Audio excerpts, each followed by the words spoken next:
everybody. Welcome to an episode of Warhammer Meta Chasers. My name is Paul, your host. I'm joined by Dustin Henshaw. Welcome back. Hello, everybody. Thank you very much. And Adam Camilleri. Hello, everybody. Welcome back to the baby daddy himself, Dustin Henshaw. How you doing? I am exhausted, but very happy. We're just super stoked to have you back, mate. Well done. Yes. I'm super stoked to be back. My son decided to give me a bit of a break, so I'd be able to do at least an hour and a half show, and then I go back to being a dad again. Nice. There we go. We got two events to talk about, so this might be a quick one. Atlantic City Open, which is also where War Games Live is going to be, so you can check that out. You know, Super Major by Frontline Gaming. Always put on a quality, amazing event. Attracts a lot of just amazing players. We're going to talk about some of that, and you can watch it if you want to over the course of the weekend. And I can only imagine if this event was, say, 2-3 weeks later in the year, this thing would have popped off for like 400, 500, whatever, as many as they could cram in. I do know quite a few people who are staying home at the moment from events, just being like, we'll wait for the new edition. But 211 players, this one, still very, very healthy. As well, we're also going to talk about the Hardcore GT. Yeah, this is a surprise.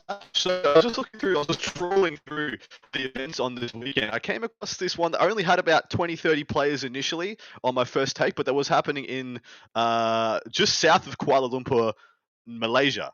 And I thought, hey, I would love to get that on the show, but the lists weren't unlocked and there was only a handful of players in it. But then I came back later in the week and had 71 players. I'm like, bada bing, bada boom, you're in. Let's go. On the show, and that's awesome. That part of the world, it's great to see Warhammer everywhere. If you're listening to us after the fact, we do this live each and every Thursday. Well, most Thursdays that we possibly can. Got a great chat, folks. People are already in the chat saying what's up to everybody in the chat. If you listen to us after the fact, just know that it is here. If you want to come hang out with us at 9 p.m. on Eastern time on Thursdays, when we normally do the show. Yeah, for sure. Adam, you said you were trolling through events? Trolling through, like a fishing trawler. Oh, trawling. Oh, that's that accent that threw me off. Accent. Okay, yeah, so you're not actually trolling every event out there? No. Messaging every single TO that you see an event for? You! Unlock list now! Don't you know who I am? He registers for the event is like, Titanicus. Oh, yeah. Yes. That is a good troll. That's good. I like that. The one Titanicus player every year. Titanicus I've just got 100,000 different accounts. Yeah. We got an event shout out too. The Battle Brothers by the Northside Alliance. Yes, this is a lovely WTC Team Australia fundraiser. Liam Hackett, the captain of Team Australia, is the judge and TO of the event for this one. So you get like your celebrity adjudication should you play up or play foul or need any rulings. So I think it's pretty cute. So jump along and support the team. Also, there's a fantastic WTC Team Australia fundraiser going on where you can get I think it's a good size space now up for raffle. I think it's $5 a ticket, and you get more the more you buy, of course.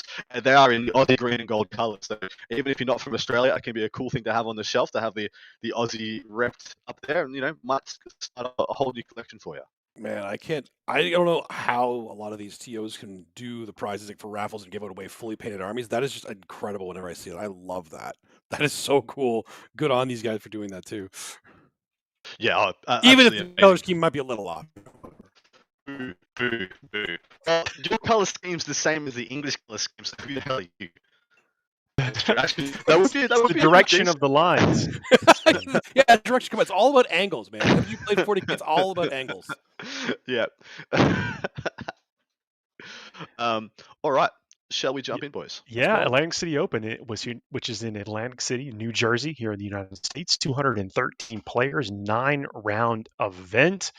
Dustin, would you mind letting us know what we're going to see there? The big one, let's have a look-see. So the Imperial Superfaction is going to be 4 Sisters of Battle, 6 Custodes, 6 Admech, 22 Astra Militarum, 6 Grey Knights, 3 Imperial Knights, Space Marines, there's 3 Dark Angels, 9 Space Wolves, 7 Blood Angels, 4 Ultramarines, 3 Salamanders, 5 Black Templar, 1 White Scar, 1 Imperial Fist, 4 Iron Hands, and a Death Watch.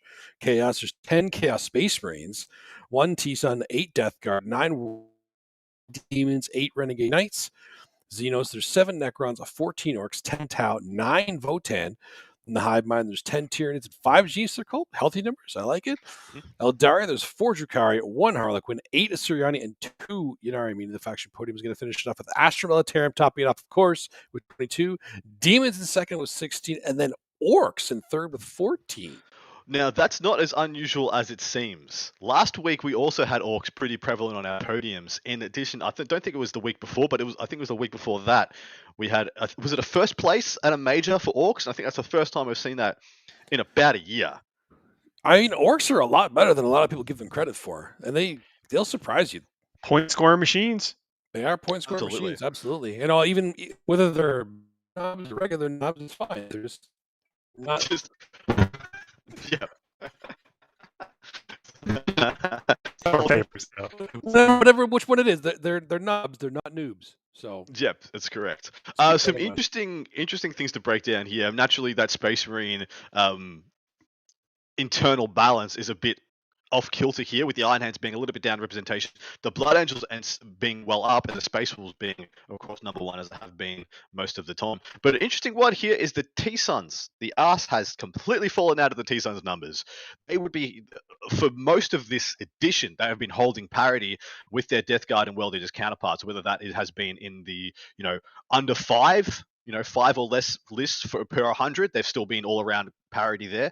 But now we've got 8, 9 World Eaters and Death Guard that are sitting in parity themselves. Even with the Renegade Knights, they're sitting in parity. But the T-Suns have absolutely dropped well and truly out. Why do we think that might be, gents? I can't even tell you. Yeah, I think you just need the right table to hang against the Astra Militarum, and if you don't have it, then you're basically not going to win. And like all the teleport shenanigans and stuff, just not going to save you against the especially when you have a bunch of orders that prevent you from even deep striking within the 12 inches. That sometimes you want to get into with the flamers. It's like you can't even get the damage you need to when you need to. I do think guard is the big issue here.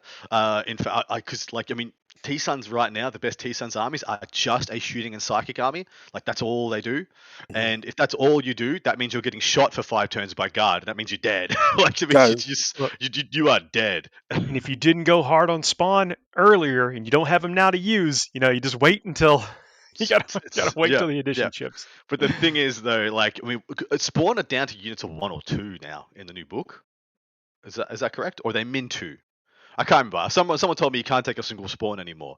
So if you did stock up in the T-Suns days, hey, you're sitting pretty now. But yeah, 1,000 Suns. But and typically you'll see, the faction experts, the ones that are running them. We have some people seeing the people that are still running them are either just longtime fans and that's just what they're going to bring, and they have an expected kind of win count that they're going for, or they've been they're trying to crack the code and they're great faction experts. Yeah, I mean the Chaos Space Marine went way up too. Is that more like because they saw what they saw in 10th and kind of like, all right, maybe Chaos Space Marines have some juice to them. Maybe I'll just pull them out and get used to them right now. Is that kind of what you guys like? I saw Chaos Space Marines. They're not. Yeah. I mean, you're talking about the little baby wave we sometimes see before a content release for an army. Yeah, like we'll see the new Necron book is coming out from the Index, and you'll see just a doubling in the Necron numbers because people are getting ready for the new content. That could really be. That could. They know really something's coming. All right, let me get used to it now and kind of get a feel for all my units. Like I'd be interested to see some of these lists and see how varied they are too, if they're not like directed at something specific. We also can't dispute the fact that this may be the last 9th edition event for many people, and they're just bringing what they liked the most from the edition. They're just bringing the stuff that they feel like playing. Sure. Like, that's the other way to do it too. Hey, I love these Terminator bricks. I'm bringing it back. Yeah. And Chaos Space Marines is a nice shift too. Like if you're playing Death Guard or something or 1,000 Suns and you had some demons or whatever, you're like, well, I'm not really. You probably were a Chaos player anyway, especially if you've been a long time player. Mm-hmm. And you will see, as we run through the lists for this week, there is quite a divide between the people who are still taking this stone cold deadly serious and the people who are just like, I like this stuff, I'm going to take it. And you will see a nice spread of that as we break down our lists. The first of which, hitting that transition, is SASCHA EDELKRAUT. He is playing Black Templar ADEPTUS ASTARTES. He has Elites as his Arcs of Omen detachment, which kicks off with the big old Chad Brecht himself, then Grimoldus, a Primaris Chaplain, and a Primaris Lieutenant, 5 Infiltrators, a full brick of 20 Crusaders, 2 units of 10 Sword Brethren, that's 20 Sword Boys, who all absolutely slapped for their points, 5 Scouts, 5 Stern Guard, 2x5 Assault Marines, 3 Eradicators, 2 Impulses, and a Land Eater Storm. Do I hazard to say this is similar to something I've conceptually thought of taking in 10th edition, which is hilarious. Didn't you? I thought you almost did take that, like a couple of events, but then you switched back to something else the last Yeah. time. So now what I'm saying is what I'm looking at in the Black Templars index at the moment is a lot of this stuff. This looks like a 10th edition. What I want to take in 10th edition. The Stern Guard coming back into the list. The Assault Marines for all the little objective getting and all the, you ripped a card on the other side of the table. Well, Assault Marines is going to go get it. The Impulses I think are extremely good value with Sword Brethren inside, and the 20 Crusaders are phenomenal. And Grimoldus is like a best in slot for Black Templars in 10th. But it's just really cool to see this in 9th, and I think it's actually really quite a fun list. Sasha's a great player. Yeah, he's a great player. I don't know if you've I've met him. Also, a very, very nice guy as well. Known for taking some a beautifully painted Marine list also. So not only is this a great collection of units, I'm sure it looks amazing on the table, which is always what you want to see. What were you going to say, Dustin? I can't remember. I was Fair. 10th edition Marines Stern Guard. Trying to jog your memory. I just think it's actually it has a good list. That's what it was. It will play well in the 10th way to play with cards, be able to pivot on the dime when need be, because you have those options in the MSU, and you even have the brick units to be able to just sit there and hold an objective, unless you fail that morale. Yeah, you get to fail that battle shock. That battle shock. It's a big deal. Anyway, on to the next one. Seth, the Mad Doc Oster himself, is in attendance. One of our lads, old lads back from the FLGM. Another nice guy with a great army. Absolutely. Absolutely. He's playing Freebooter Orks, which is a bit of a different take, and you will see why. And remember when I said about people just wanted to take in what they want to take? This list is elite as his Active Omen detachment starts up with Captain Badruck himself, the old Pirate King, Warboss on Warbike, 2x10 Gretchen, 3 units of 5 Meganobs, a single sock Dragster, 3 units of 10 Flash Gits, and 6 trucks to tote the whole package around. This is very awesome. Wow.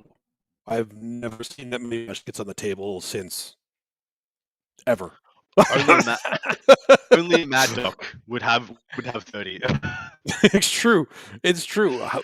Oh my god, that's awesome. Make sure they put this on stream, because I need to see those flash kits. I think they have great mid-range stuff. Is it still to where they can burn down Lehman Russ? They have the volume, and they're 2 damage. They are 2 damage guns too. So they could. So they are heavy 3, 622. So 3 shots at strength 6 minus 2 damage. And did they have a thing where they got to shoot twice, or was that am I thinking last edition? I think it's the roll of 6 to get to shoot again at the closest target or something. 20 points as well. So not expensive at all. 3 wounds for that gun, right? Not 2 wounds. 2 wounds, but toughness 5, of course. Yeah. But they're all going to be just hanging around in a truck, just dackering out the back. It's really cool. And then of course they make combat. They've got 4 attacks at strength 5, next to 1 damage. They're not bad. They're still orcs. Still 40 attacks, 41 attacks from each. No, only 40 attacks from each package. The captain in there doesn't actually have any more attacks. But yeah, I think this is hilarious. I love it. Big fan. That's really cool. It's very similar to one of the old school GSC lists I used to run, with this guys in trucks with guns. Yes. I just never thought I'd see it from orcs. Orcs, exactly right. Well, the transport meta has been on the rise, and I've been headed by the GSC players. Sorry, Paul, what were you going to say? Oh, no, just saying I agree with this. It's very cool to see that many orcs of that variety that we have not seen in forever be brought out to a big major event and, piloted by an orc specialist. Yep. But does it take the dying lights of an edition for us to all just build thematic lists again? Like we got Black Templars back with 20 Sword Brethren, 20 Primaris Crusaders. We got Freebooters with all the flash kits, and now the last one, because it's the segue moment. Ray AHUMADA, who's playing BEIL-TAN, and he will not disappoint us, I guarantee. Arcs of Omen, Elites, triple Phoenix Lord, that being Baharath, Janezar, and Karandris, single Farseer Skyrunner, 2 packs of each Dire Avengers, Howling Banshees, Striking Scorpions, 3x5 Warp Spiders, a Falcon, 2 single dig cannon platforms, and a Wave Serpent. Thank you very much, Ray. You've completed the trifecta of really good players bringing really thematic, fluffy lists to this event. And I'm cheers, salute to you all. Wow, that's actually cool too. I haven't seen Janezar on the table in a while. I don't think she's that bad though. There are better options, obviously, but she's not that bad. I think she is a distant third. the first two, like Baharoth and Karandris, are kind of. I mean, Baharoth is very much better than Karandris, but Karandris is very good. And then there's a big gap, and then there's Jane Czar, but she's still third. That's right. Well, everybody if was you're on. setting. Oh, go go ahead, Dustin. I was just saying, everybody was big on Jane Czar when the book first came out. Like they were terrified that she was being killed everywhere. And then they kind of like, wait, this guy with wings is way better. Busted. Yeah. That's the thing. If you're judging, what a good Phoenix Lord is by Baharoth, then That's you true. are always going to kind There's of gonna be a feel gap. like you're coming up short a bit. Yeah. Disservice. But I mean, none of these are bad units. Like Dire Avengers, Banshees, Scorpions, God, no. Warp Spiders. None of these are bad units. But I love seeing them kind of MSU'd out. Like, what is that? That's nine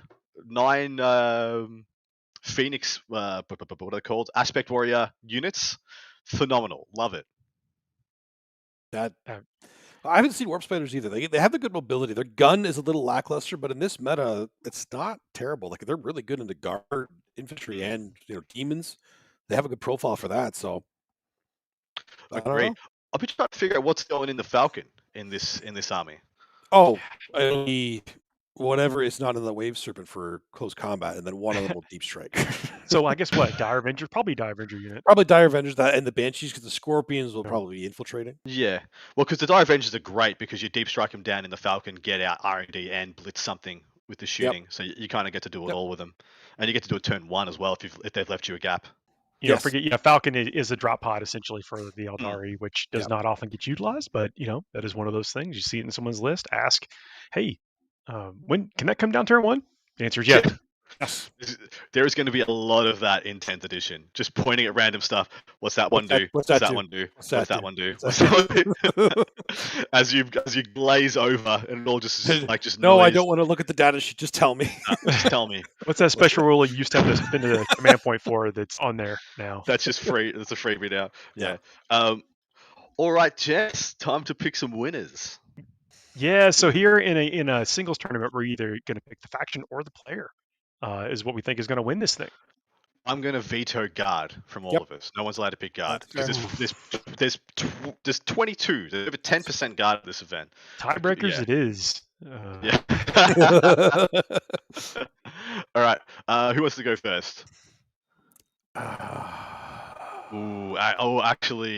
This is my gut is saying orcs, but my heart is. I'm going demons. Yeah, I think that's a good call.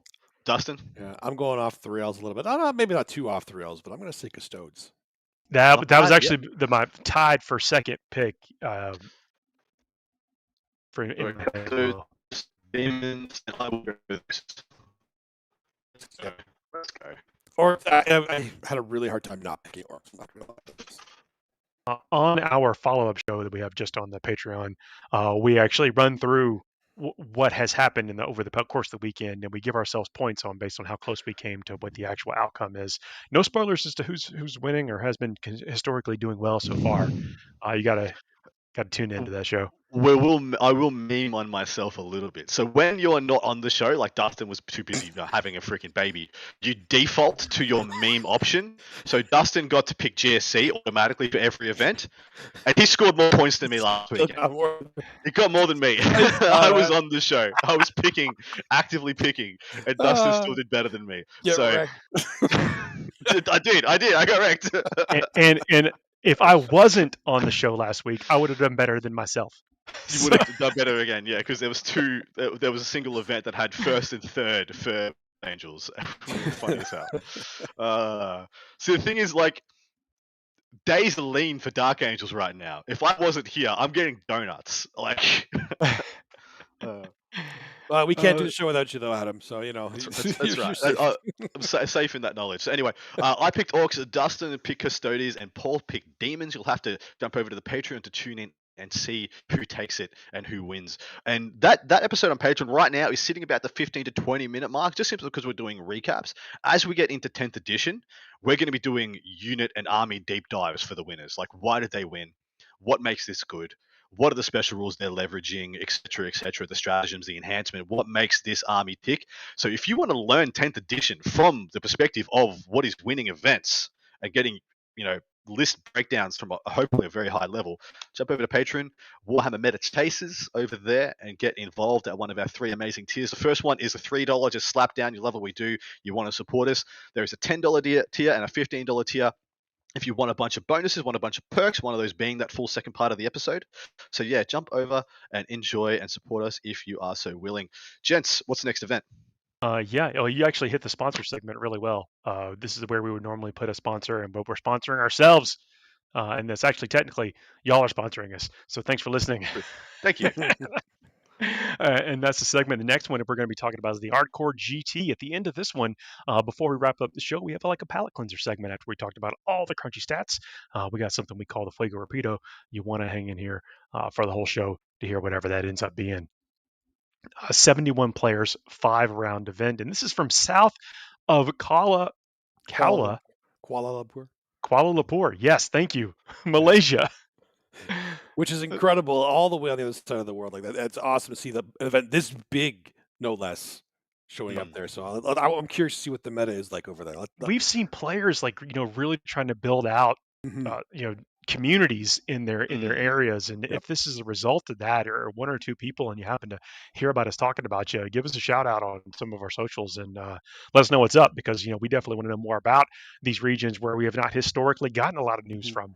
Yeah, for sure. And for those of you that are doing that, there's a hand for you guys. That's amazing. We love seeing this. Exactly right. Yeah, love seeing it. Southeast Asia is a burgeoning scene, and hopefully we can be here to shine a bit of a spotlight on you as you guys grow and hopefully become a player on the world stage as well. We'd love to see a WTC team, maybe even an ANZ TC team where we can expand that's right. hemisphere competition. Yeah, we really want cool. to.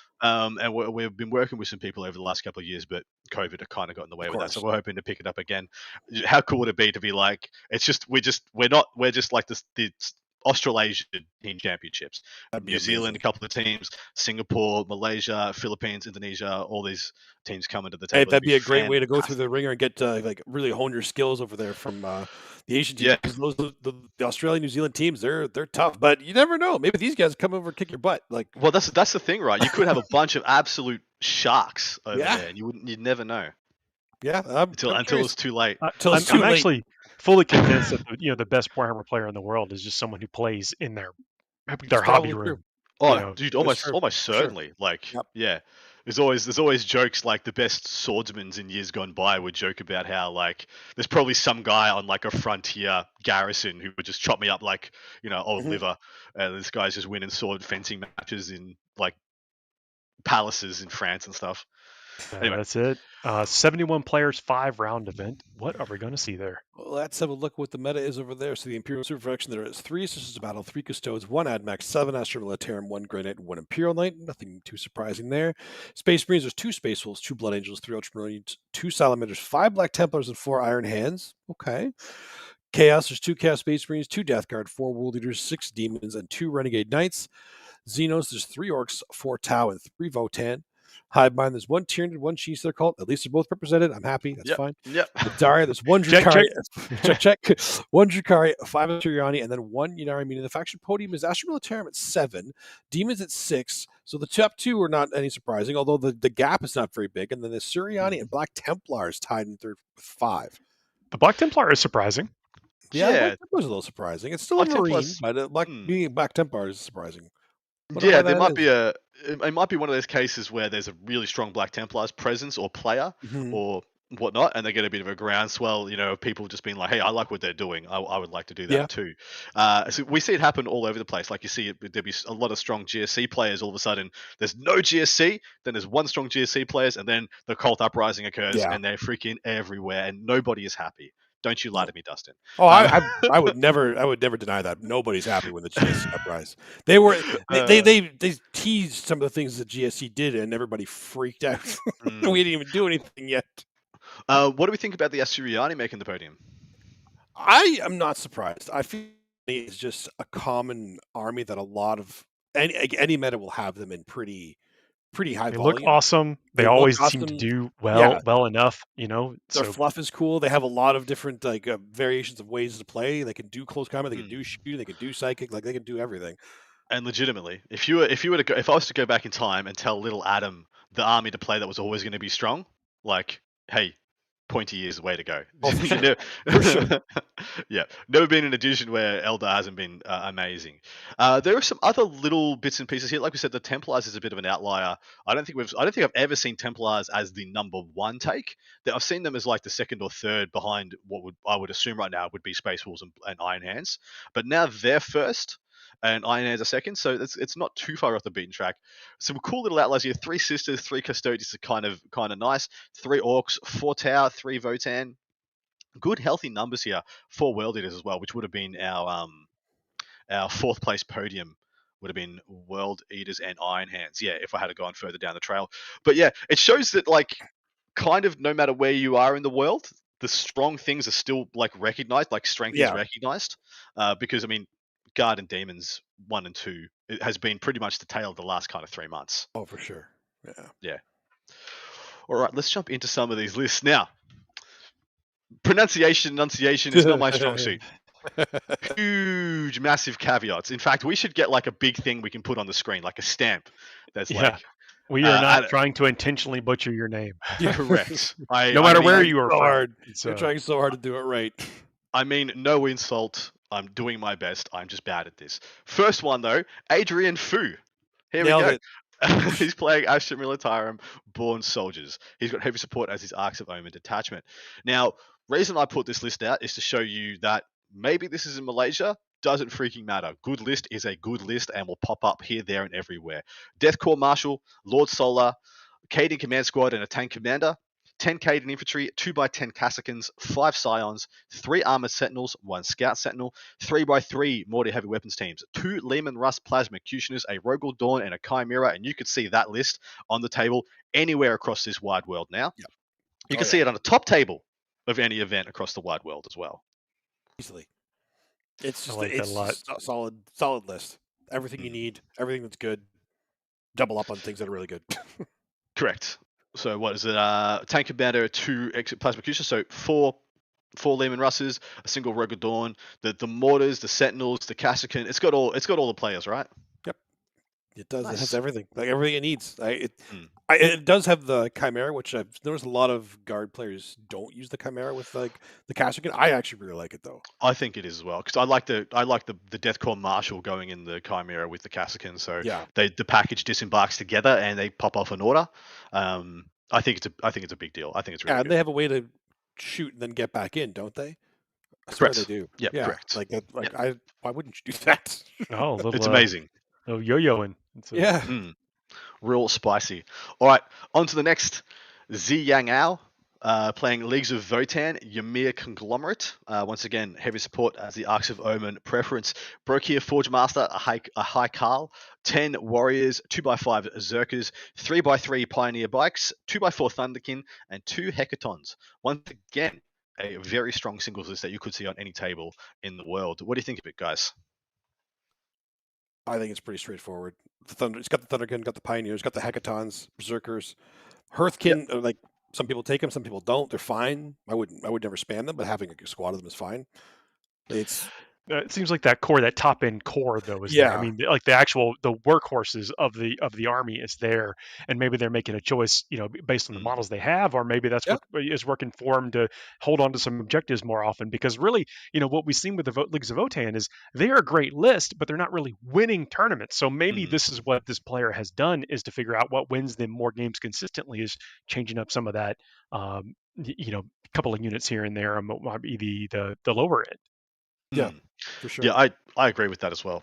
I just think this is a very good list. They got the option that in the aggressive matchups, the Zerkers can go in the Hecatons and the Thunder can go in reserve, or vice versa, depending if they want to use the Thunderkin to kind of get an angle and slingshot them around the board a little bit better. 3x3 Pioneers, I out to be the right choice, I want to say. When it's all said and done for 9th edition, I've seen more success out of the 3x3 Pioneers than the 3x6, even though in my heart I adore the 3x6 being the only thing that has fly, the only thing that moves fast, and they still have OBSEC. Yeah, but they die as soon as you throw them out there, so why not invest the fewer points and still accomplish what you're trying to do? Put pressure, on turn 1 and turn 2, and then you're not going to see them on turn 3 anyway because they're going to get picked up. Go less points on them. Perfectly said, and I think that's what the Votann players have shown us, the analysts, by the changing in the lists. All right, Last one. Here we go. Sir, applies for what I'm about to do to your name. Philathip Chamsawadwong. I think the last name was actually pretty good. Fantastic.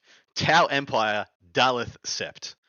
Fast attack in the Arcs of Omen detachment. So I've given you two very legitimate, very strong lists, and you know that could not continue for the whole three. This list is hilarious. I adore it. Let's go.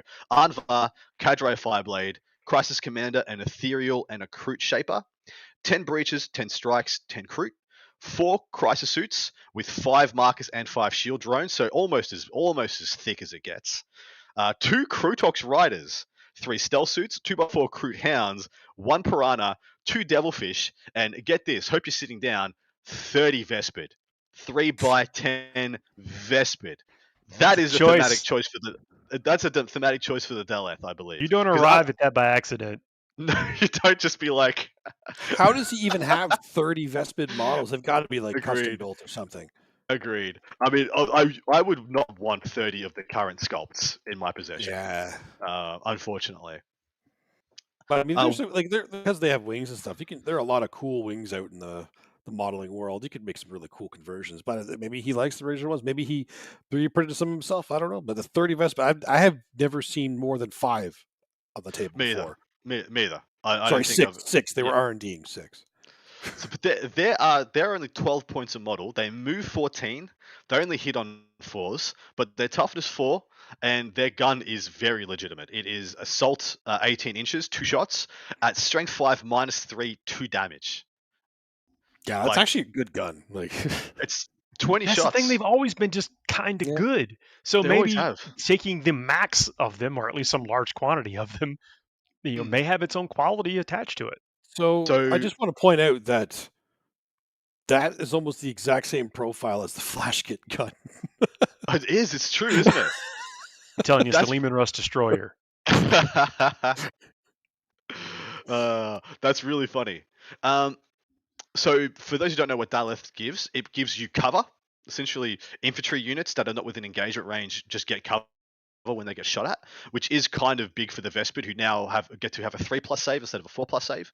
And then, in addition, the Vespid and the Kroot get to benefit from the Kauyon or Mon card that you pick. So, I mean, turn 5, they're 4-ups to hit with your Vespid, but every 4 explodes with your Assault 2 gun at strength 5 -3, 2 damage. It's actually kind of fearsome if they make it that far into the piece. I mean, it's not terrible. That's not bad. Yeah.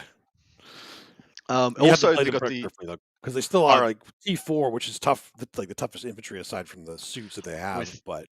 With how 9th edition is at the moment, if you can like huff and puff at them, they're going to die.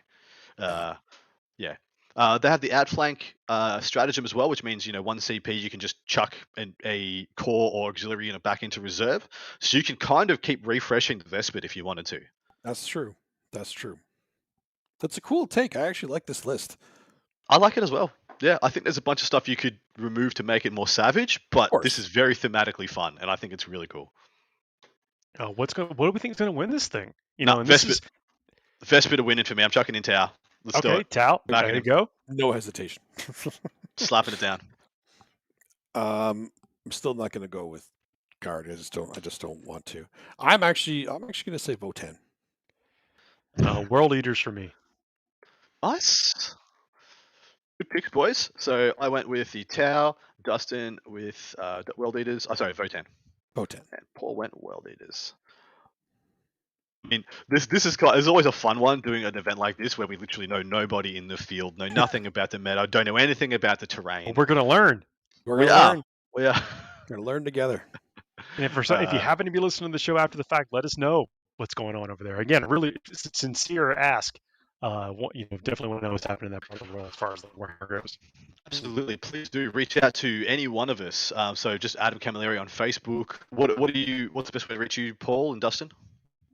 Usually through Stutter Scrub. Yeah, or Twitter for me at @Warmaster_TPM on Twitter. Beautiful. Yeah, or Instagram. If you got if you got obscure events that you don't think get the limelight that they may deserve, or you got a growing a scene, and at the very least, if you're like an RTT or a small GT level event, we'll give you a shout out. If you're from a cool obscure place of the world we want to get a bit of attention to, one of the notable ones is, I mean, when we first started this, I think it was every other month we were shouting out a South African event, just being like, yo, there's a scene in South Africa, pay attention, that kind of stuff. This is the part in the show where we have that palate cleanser I was talking about. We just talked about stats and the meta and list and how to win games or whatever. And sometimes this segment goes completely off the rails and has nothing to do with Warhammer. This is the segment we call the Fuego Rapido, where we give ourselves a list of like 5 topics and a time limit. And we put up a clock on the screen. We fire off a topic. And we give ourselves 2 minutes to give some rapid fire responses to it, or some impressions, some reactions. And then once that 2 minutes is up, we abandon the topic, never to return to it again, unless we think it's funny, or unless some Patreon subscribers suggest it, or, we forget we did it. No, that never happens.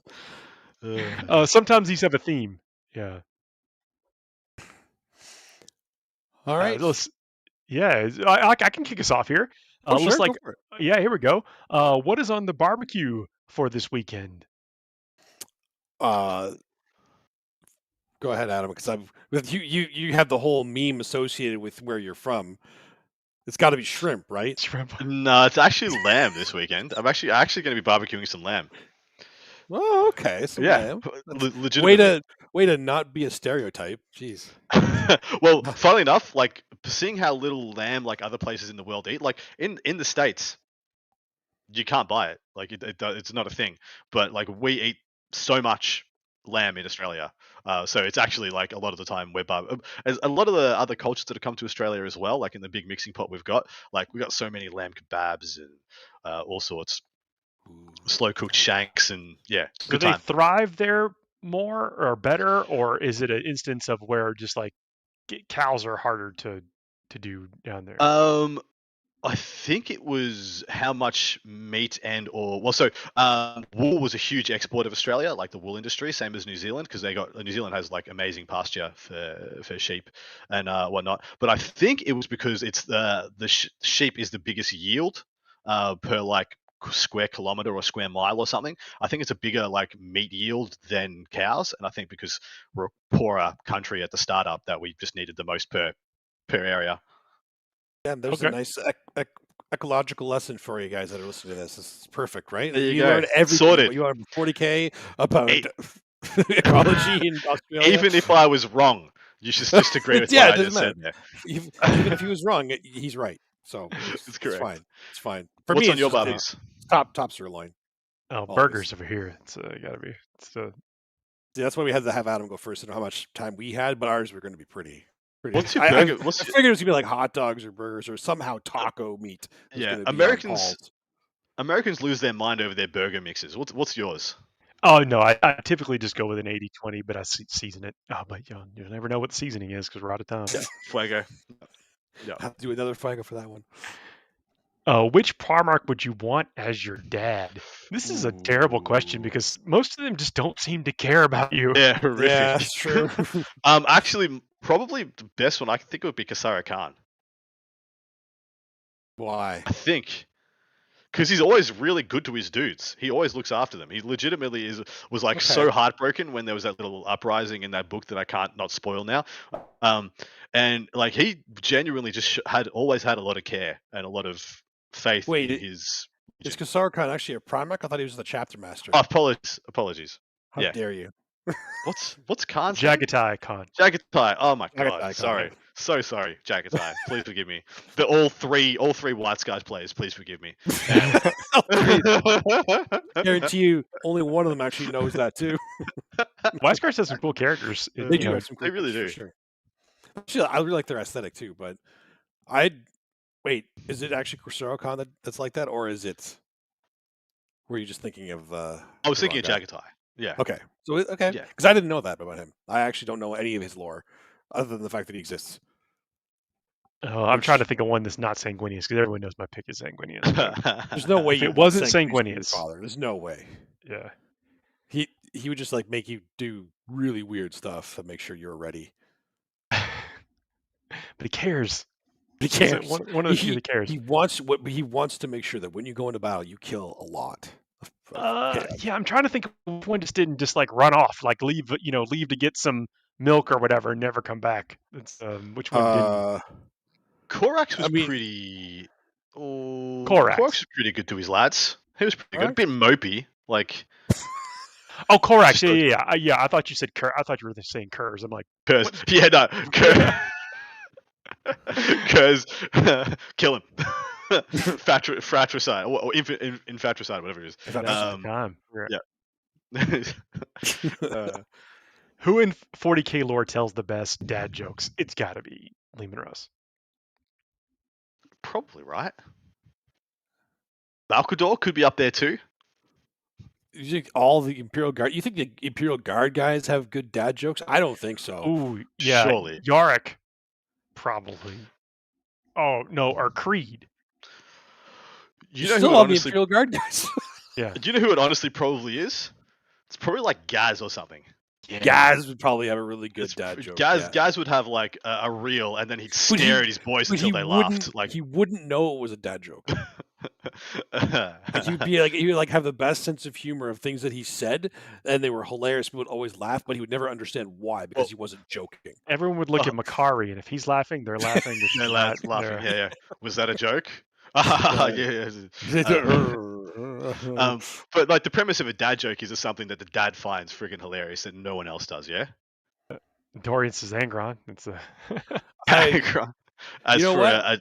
Yeah. I actually think the Silent King might actually be the one with the best dad jokes because he can make everybody laugh. And one of the cryptex on his things hits a snare drum. But no, they just press a button. It's the laugh button for the entire Necron. They all laugh at it. I mean, it'd be perfect. That's actually really good. It's actually really good. All you need to do is just say whatever you want. Like, there we go. Now the whole faction just laughs at it. It's like, yeah, that's great. That's a funny guy. I am a funny guy. We got this one over the Necron Comedy Club. That's really good. That is really good. All right. Done. 20 seconds to spare. Next one here. What is the best, worst dad joke you've heard? Oh my goodness. Surely you've got a repertoire, Paul. I'm not really good at remembering jokes. I know what the worst one is, and it's the most common one that I've heard many times, and I will not put my son through it. So you say that now until he's like ready. I can't do it. This one I've heard so many times, and my dad never did it, thank God. But it's just terrible. I don't know if you've probably heard it, but it's whenever your kid comes up to you, like, "I'm hungry. Hi, hungry. I'm dad." Yep. That's the classic. That's the vintage. Never going to get old. I go on for years. Okay. When does a joke become a dad joke? When it becomes apparent. Okay. Oh, that's. Oh, I know I'd heard that when I was trying to rack my brain. Yep. It's a good time. It's got to be in there somewhere. Yeah. I mean, I'm trying to get my repertoire of clean jokes to tell my son, so I have them, but you're in the transitional phase. From everything I used to joke about was filth and smut, and now I need to. I have to clean it up now. They're a lot more wholesome. But the key is to make sure that they sound dirty when you say them. Like what's brown and sticky? A stick. Yeah. Solid. A fine effort, sir. A fine effort. Oh wow. Woo! From banger to banger. If you guys have any ideas for dad jokes, I can tell my son. Make sure you message us with them because I'm curious to hear that them. in the comments. We need the engagement. Not only will you help the show, you will be helping Dustin. Yep, that will help a lot. I want to make sure I get a good repertoire so he doesn't hear the same one twice. Here we go. He's gonna hear them. Favorite memory of your or any dad?